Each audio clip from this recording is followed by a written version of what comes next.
Daylight has arrived, and we got two dogs anxious to go outside.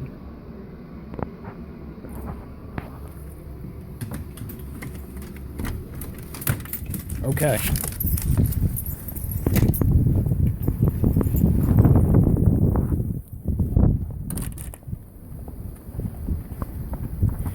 And the wind is still howling, the snow is still falling, and it will continue.